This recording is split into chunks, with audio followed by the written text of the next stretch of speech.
بسم اللہ الرحمن الرحیم. ناظرین، پروگرام دیکھ رہے ہیں آپ عوام کی آواز اور میں ہوں سید امیر احمد. ناظرین، ہر روز ہماری کوشش یہ ہوتی ہے کہ پروگرام میں ایسی شخصیت سے آپ کو متعارف کروائیں جو انسانیت کی خدمت کر رہے ہیں.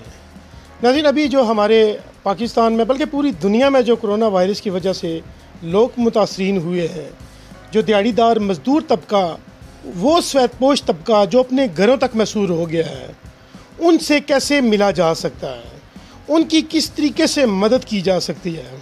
ہمارے ہر روز پروگرام میں ایک یہی پیغام ہے کہ اپنے دوستوں کا سہارا بنیں. اپنے دوستوں کا کس طرح سہارا بنا جا سکتا ہے؟ اپنے محلے میں، اپنے علاقے میں، اپنے گاؤں میں، اپنے شہروں میں ان دوستوں کے ساتھ مل کے جو مخیر حضرات ہیں، ان غریب مسکین، ان سفید پوش طبقوں کی مدد کرنی چاہیے. آج کے پروگرام میں ہمارے ساتھ ایک ایسی شخصیت موجود ہے جو آج سے پہلے بیرون ممالک میں بھی تھے، اور کچھ خاندانوں کا انہوں نے ان کا مکمل طور پہ بیڑا اٹھا رکھا تھا. ان کی تگ و دو کا، ان کی دیکھ بھال کا، ان کی تعلیم کا ذمہ اپنے سر لے رکھا تھا. لیکن انہوں نے کسی سے ظاہر نہیں کیا کہ میں کس کی تعلیم کا خرچ اٹھا رہا ہوں، کس کے لیے کیا کر رہا ہوں، انہوں نے کبھی ظاہر نہیں. اور بی ایم جم کے یہ آنر بھی ہیں. ان کے پاس تقریباً دینا میں 500 سے زیادہ جو سپورٹس مین ہیں وہ ان کی جم میں ایز اے جم لگاتے ہیں. آج ہم ان سے بات کرنا چاہیں گے اس حوالے سے کہ جو ابھی پاکستان میں بلکہ پوری دنیا میں کرونا وائرس کی وبا آئی ہے، کافی لوگوں کے کاروبار ٹھپ ہو گئے ہیں، جس میں اکثریت ایسے لوگوں کی ہے جو سفید پوش طبقہ ہے. ایک بیکاری تو ہر دہلیز پہ جا کے، ہر دروازے پہ جا کے بھیک مانگ لے گا، لیکن ایک سفید پوش طبقہ نہ تو کسی کے آگے ہاتھ پھیلا سکے گا، نہ کسی سے کچھ مانگ سکے گا. اسی حوالے سے ہم بات کریں گے چودھری ابرار صاحب سے. السلام علیکم. جی وعلیکم السلام. آپ کا شکریہ سید امیر شاہ صاحب کہ آپ نے ٹائم نکالا، بہت بہت شکریہ آپ کا. ابرار بھائی، آج آپ سے بات کرنے کا مقصد یہ تھا کہ ہمیں جو اپنے ذرائع سے یہ بات پتہ چلی ہے کہ کافی گھرانے ایسے ہیں جن کی آپ لک آفٹر کر رہے ہیں، کافی خاندان ایسے ہیں جن کو آپ پس پردہ رہ کے، ہم آپ سے یہ نہیں پوچھتے کہ وہ کون سے گھر ہیں، کیوں گھر ہے، کیا ہے، لیکن یہ بہت اچھا کام ہے. اس کا صلہ آپ کو اللہ پاک دیں گے. ہم یہ جاننا چاہیں گے کہ آپ اس حوالے سے اپنے باقی دوستوں کو بھی کیا پیغام دیں گے؟ جی السلام علیکم سارے بھائیوں بہنوں. پیغام تو سر یہی دینا ہے کہ سب سے پہلی بات تو یہ کہ ہمیں اپنے اسلام میں بھی کہا گیا کہ سب سے پہلے اپنے ہمسائے کو دیکھنا چاہیے، اس کے بعد ہمیں باہر نکلنا چاہیے. تو سب سے پہلی بات ہے کہ ہمارا جو مین ٹارگٹ ہوتا ہے کہ سب سے پہلے ہمارا ٹارگٹ ہے کہ ہم اپنے محلے دار، اپنے جو نیکسٹ ڈور نیبر وغیرہ ہیں ان کو دیکھنا چاہیے. اور الحمدللہ ہمیں آٹومیٹکلی اللہ کی طرف سے کوئی نہ کوئی ایسے بندے کی طرف سے وسیلہ آ جاتا ہے جو ہمیں پتہ لگ جاتا ہے کہ یہ بندہ ضرورت مند ہے اور اس ایسی حالت میں ہے کہ وہ مانگنے سے بھی نہ شرم کھاتے ہیں. تو ہمیں آٹومیٹکلی پتہ لگ جاتا ہے کہ یہ خاندان ضرورت مند ہے.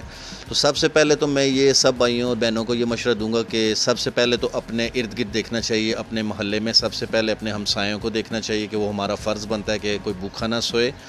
اس کے بعد الحمدللہ تقریباً 3 سے 4 سال ہو گئے ہیں ہم اس چیز میں پڑے ہوئے ہیں.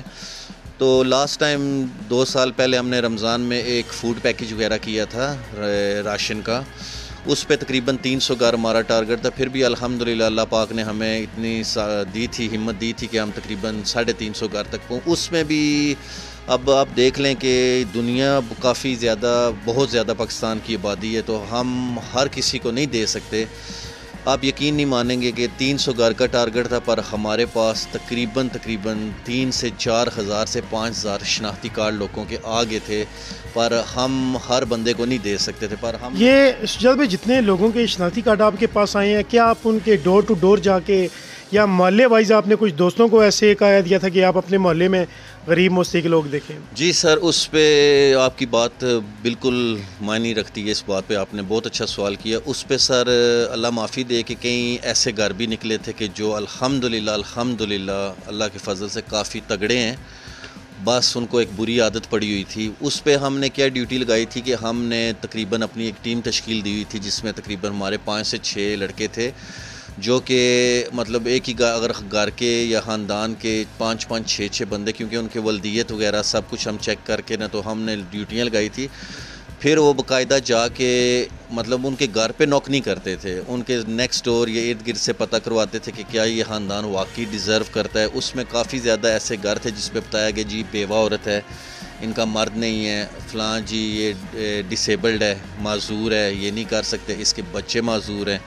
اور کافی زیادہ ایسے بھی تھے جو کہ الحمدللہ کافی ٹھیک تھے، پر بس پھر ہمیں اس طریقے سے ہم نے اپنا ٹارگٹ رکھا تھا اور اس حساب سے ہمیں پھر پتہ لگا کہ کون ڈیزرو کرتا ہے، اور اللہ کی طرف سے ہم جتنا ڈیزرو جو کرتا تھا ہم نے اس کو دیا ہے. پر آپ کو یہی کہنا تھا کہ ہر بندہ ہر گھر پہ نہیں کر سکتا جتنا، کیونکہ بہت زیادہ آپ کو پتہ ہے دنیا تھی، پر ہم سے جتنا ہو سکا اور الحمدللہ ہم کر رہے ہیں اور ابھی بھی کر رہے ہیں. اور ابھی بھی ہمیں کافی ایسے گھر پتہ لگے ہیں جو کہ ماشاءاللہ ضرورت مند ہیں، اور انشاءاللہ ہم سے جتنا ہو رہا ہے ہم انڈر کور چھپ کر کے کر رہے ہیں. جی ناظرین، جیسے کہ ابھی آج صبح کی بات کرتا ہوں کہ صبح ہم نے دیکھا کہ 3 عورتیں بھیک مانگ رہی تھی، ڈور ٹو ڈور جا کے بھیک مانگتی. ہم نے خفیہ طریقے سے ان کا پیچھا کیا اور ان سے دیکھا کہ انہوں نے ایک رکشہ روڈ پہ کھڑا کیا ہے جس میں پورے گاؤں سے وہ راشن اکٹھا کر کے اس رکشے میں جمع کرتی تھی، اور ایک فیملی نے ایک رکشہ ایک گاؤں میں بنا لیتے تھے. تو ناظرین، کہنے کی بات یہ ہے کہ جو اس طرح سے بیکاری بھیک مانگ رہے ہیں وہ اتنے مستحق نہیں ہیں. آپ اپنے محلے میں دیکھیں، اپنے گاؤں میں دیکھیں، ایسے جو غریب سفید پوش طبقہ ہے جو اوورآل تو انسان کو نظر نہیں آتا کہ ان کے کیا کام کاج ہیں، کیا حالات ہیں، لیکن اندر سے وہ ٹوٹ چکے ہوتے ہیں. ہمیں ان کا بھی دیکھنا چاہیے، ان کے بارے میں بھی سوچنا چاہیے. شجاعت بھائی، ہم نے سوچا کہ ایک ٹرک کے لگ بھگ آپ نے راشن تقسیم کیا، اور ابھی جو ہمارے سننے میں آیا وہ ایک ٹرک اور بھی آپ دے رہے ہیں. کیا یہ اپنے علاقے میں دے رہے ہیں یا آس پڑوس میں جتنے بھی باقی دیہات ہیں وہاں پہ؟ سر اپنے علاقے میں تو الحمدللہ ہم نے فی گھر تقریباً اتنا راشن دیا ہے کہ وہ آرام سے 1 منتھ نکال سکتے ہیں. اس کے علاوہ ہمارے الحمدللہ میری فیملی لندن میں بھی کافی ہے جو کہ الحمدللہ مجھے کافی ہیلپ کرتی ہے. الحمدللہ شروع سے ہی جب سے میں نے یہ کام سٹارٹ کیا ہے وہ مجھے کافی وہ بھی میری ہیلپ کرتے ہیں. اس کے علاوہ سر ابھی بیسکلی ہم نے جو پہلا ایک ٹرک تھا اس میں ہم نے اپنے جو گاؤں کے پار والی سائڈ ہے ہمارے سائڈ پہ تقریباً ہم نے سارے گھر پورے کر دیے ہیں. اب اس کے علاوہ ہمارا ٹارگٹ ہے باہر کا، اس پہ بھی ہمیں کافی زیادہ گھر ایسے مل چکے ہیں جو ہمیں ساری رپورٹ مل چکی ہے کہ جو ڈیزرو کرتے ہیں، اور انشاءاللہ تعالی اب ہمارا ٹارگٹ ہوا ہے کہ اب ہم ان کو چھپ کر کے آرام سے ڈیلیور کریں سارا کچھ.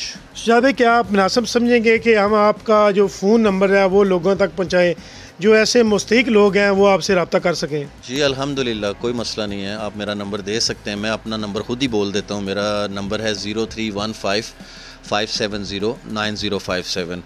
تو آپ مجھ سے رابطہ کر سکتے ہیں، اور انشاءاللہ تعالیٰ کہ میں ہر پورے یہ ہے کہ میں ہر چیز کی نہیں اٹھا سکتا کہ پر جتنا میرے سے ہو سکا انشاءاللہ اللہ نے جتنی توفیق مجھے دی ہے.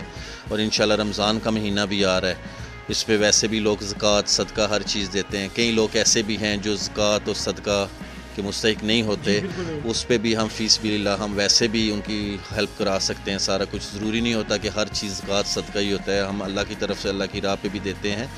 تو انشاءاللہ تعالی ہم سے جتنی مدد ہو سکے انشاءاللہ ہم حاضر ہیں. اور میری ٹیم بھی کافی اچھی ہے ماشاءاللہ. یہاں پہ دینا میں PWI ہے، دینا بلڈ ڈونر سوسائٹی ہے. اس کے علاوہ اور بھی کافی ماشاءاللہ نئی تنظیمیں بھی کھلی ہیں. تو میں تو تقریباً سارے بھائیوں کو یہی بولوں گا کہ نام ڈیفرنٹ، یہ PWI DBD یا کوئی اور ہو گیا، یہ جو بھی شباب ملی ہو گیا، جو بھی ہے، اس کا میں سارے بھائیوں سے ریکویسٹ کروں گا کہ ہمیں اس موقع پہ جو اسپیشلی اللہ کی طرف سے ایک ہمیں یہ کہنا تو نہیں چاہیے، جو وہ باپ پورے ملکوں میں یہ ابھی جس طرح پھیل گئی ہے اور اموات ہو رہی ہیں، اس پہ ہمیں مل کے چلنا چاہیے بھائیوں کی طرح، اور سارے بھائیوں کو مل کے ایک یونائٹ ہونا چاہیے، ایک مٹھی ہونا چاہیے اور مل کے سارا کام کرنا چاہیے. میں تو سب بھائیوں کو دعوت دوں گا کہ آ کے مل کے ایک پلیٹ فارم میں بیٹھیں اور سب مل کے صدقہ جاریہ اللہ کی راہ میں کریں سارا کچھ. ہو بہت اچھا، بڑا اچھا پیغام چودھری شجاعت ابرار صاحب نے دیا کہ یہ وقت وہ ہے کہ ہمیں سب دوستوں کو ایک جگہ پہ مل بیٹھنے کا وقت ہے. ہمیں کیوں نہ اپنے اختلافات ہم بھول جائیں، کیوں نہ اپنے مسائل، اپنی غلطیاں پہ پردہ ڈال کے ہم دوسروں کو اپنے ساتھ ملائیں. یہ وقت وہ ہے کہ ہمیں ایک دوسرے کے ساتھ ملنا ہے. تو شجاعت بھائی، آپ سے ایک اور بات کرنا چاہوں گا، جیسے کہ آپ BM جم کے آنرز بھی ہیں اور تقریباً 500 کے لگ بھگ جو ہم نے لسٹ دیکھی اس میں آپ کے پاس جو اسپورٹس مین ہیں، کیا وہ آپ کو کالز وغیرہ کرتے ہیں کہ جمز اوپن کرو یا گیم کے حوالے سے؟ جی بالکل جی، میرے تقریباً الحمدللہ جم کو بھی اس اگست میں 5 سال ہو جائیں گے، اور الحمدللہ اللہ پاک نے اتنی عزت دی ہے کہ میرے تقریباً 500 سے اوپر ممبرز ہیں، لیڈیز بھی ہیں، سب کچھ. پر بیسکلی سر دیکھیں، جم کا واقعی ہر لڑکا اپنی فٹنس کے لیے کام کرتا ہے، اپنی فٹنس برقرار رکھتا ہے، اور فٹنس آپ کو پتہ ہے کہ ایک زندگی کا ایک مین چیز ہے کہ انسان اپنے آپ کو فٹ رکھتا ہے۔ فٹنس میں کافی چیزیں ایسی آ جاتی ہیں جو انسان کئی لوگ بیمار ہوتے ہیں، اس پہ بھی ڈاکٹر سب یہی مشورہ دیتے ہیں کہ بھائی آپ اپنے آپ کو فٹ رکھیں، ایکسرسائز کریں۔ کئی ایکسرسائز کارڈیو میں آ جاتی ہے، کئی مشینوں میں آ جاتی ہے، کئی باڈی بنانے میں آتی ہے، کافی قسم کی ایکسرسائزیں ہوتی ہیں، پر مین چیز ہوتی ہے فٹنس کی۔ اب گورنمنٹ نے دیکھیں جی کہ کرونا کی وجہ سے جمیں وغیرہ پورے پاکستان میں بند کر دی ہیں، اور جو موسٹلی ینگ جنریشن ہے وہ ایک تو سب سے پہلی بات تھی کہ جب میں نے جم اوپن کی تھی تو ایک تو ینگ جنریشن جو ہے کہ وہ ایک تو نشے کی جو عادت ہے، کافی ایسی ایکٹیویٹیز ہیں، نیگیٹیو ایکٹیویٹیز ہیں جس سے لوگوں کو جان چھوٹ کے وہ جم آ کے اپنے آپ کو فٹ رکھتے تھے۔ اور مجھے کافی ان کے والدین بھی میرے پاس آئے کہ بیٹا آپ نے بہت اچھا کام کیا ہے، ہمارے بیٹے کو کافی بری عادتیں تھیں، یہ تھی، اب الحمدللہ۔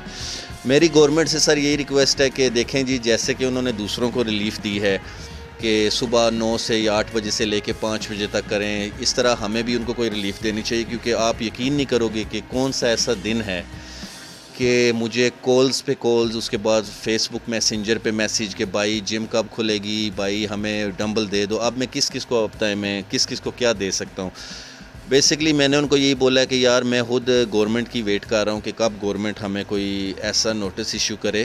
ہاں گورنمنٹ اچھی بات ہے کہ کرونا کی وجہ سے، کیونکہ اب ایک ویٹ پہ 10 20 بندے ڈیفرنٹ ہاتھ لگاتے ہیں، اس پہ بھی اگر وہ ہمیں کوئی احتیاطی تدابیر دے دیں کہ جی لڑکے جم میں آئیں، ماسک پہن کے آئیں، گلوز پہن کے آئیں، یا ہر سیشن میں ہمیں یہ مشینز وغیرہ کو صاف کر کے ہر سیشن مطلب ایک سیشن ہمیں دے دیں کہ جی آپ کا 1 گھنٹے کا ایک سیشن ہو، پھر 2 گھنٹے بعد آپ دوسرا سیشن کریں، پر ہمیں گورنمنٹ کی طرف سے کوئی ریلیف نہیں آ رہی۔ اور کافی ایسی ینگ جنریشن ہے جو گھر بیٹھی ہوئی ہے اور جو بیچاری بور ہو رہی ہے، اور یقین ماننے کہ ایک قسم کا وہ مطلب نا، ایک تو پہلے وہ اس وبا کی وجہ سے سارے پریشان ہیں، اور نیوزیں سن کے کافی لوگ پریشان ہو گئے ہیں، کافی زیادہ۔ اور الٹا شاہد بھائی ایک اور بات بھی ہے نا، ابھی جس طرح دیکھیں دفعہ 144 لگا ہے، اس کے باوجود بھی آپ شہروں بازاروں کا دیکھ لو، رش بہت زیادہ آ رہا ہے، لیکن اگر انتظامیہ نے یہ کچھ پابندیاں لگائی ہیں تو وہ ہمارے فائدے کے لیے پابندیاں لگی ہیں، پہلی بات ہے۔ دوسری بات یہ ہے کہ لوگوں کو بھی ایسے موقع پہ انتظامیہ کا یا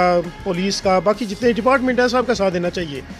لیکن یہ ناظرین بات ٹھیک ہے کہ جس طرح باقی تمام شہروں کو، دکانوں کو کوئی تھوڑی بہت ریلیف ملی ہے، اسی طریقے سے جتنے بھی جمز ہیں ان کو بھی تھوڑا سا ٹائم دیا جائے، تاکہ جتنے بھی لوگ ہیں گھروں میں بیٹھے ہیں وہ فٹنس کے حوالے سے کوئی ٹائم ایسا مخصوص کر دیں کہ اس ٹائم سے لے کے فلاں ٹائم تک یہ لوگ اپنے کلبوں میں آ سکیں۔ ناظرین یہ وقت وہ ہے کہ سب کو اپنے ساتھ ملانے کا وقت ہے۔ ابھی آپ نے چودھری شجاع صاحب کی باتیں سنی، سب سے پہلے انسان کو اپنی فیملی میں دیکھنا چاہیے کہ میری فیملی میں کون اتنا مستحق ہے جس کی میں مدد کر سکوں، اپنے محلے میں دیکھنا چاہیے، اپنے گاؤں میں دیکھنا چاہیے، اس کے بعد اپنے شہر میں دیکھنا چاہیے۔ یہ وقت وہ ہے کہ ہمیں تمام ان دوستوں کا سہارا بننا ہے جو آج اپنے گھروں تک محصور ہو گئے ہیں۔ ناظرین کرونا وائرس کی وجہ سے حکومت کی طرف سے اگر پابندیاں لگی ہیں تو وہ ہمارے فائدے کے لیے پابندیاں لگی ہیں، کیونکہ حالات دن بدن پاکستان کے بلکہ پوری دنیا کے خراب ہو رہے ہیں۔ اب ہمیں اس وقت اپنی انتظامیہ کا، اپنی حکومت کا سہارا بننا ہے۔ ہمیں اپنی انتظامیہ کے ساتھ، اپنی حکومت کے ساتھ کندھے سے کندھا ملا کے کھڑا ہونے کا وقت ہے۔ اگر آج ہم اپنی حکومت کا، اپنے ملک کا ساتھ دیں گے، کس کے لیے دیں گے؟ اپنے لیے ساتھ دیں گے، اپنی فیملی کے لیے ساتھ دیں گے، اپنے اس پیارے ملک پاکستان کے لیے کرنا پڑے گا۔ یہ وقت وہ ہے کہ ہمیں تمام دوستوں کو اپنے ساتھ ملانا ہے۔ اس وقت ہمیں ایک دوسرے پہ تنقید نہیں بلکہ ایک دوسرے کی اصلاح کرنے کی ضرورت ہے۔ ناظرین اسی کے ساتھ پروگرام میں اجازت چاہوں گا، کیمرہ مین ٹیم کے ساتھ سید امیر احمد، آواز دینا۔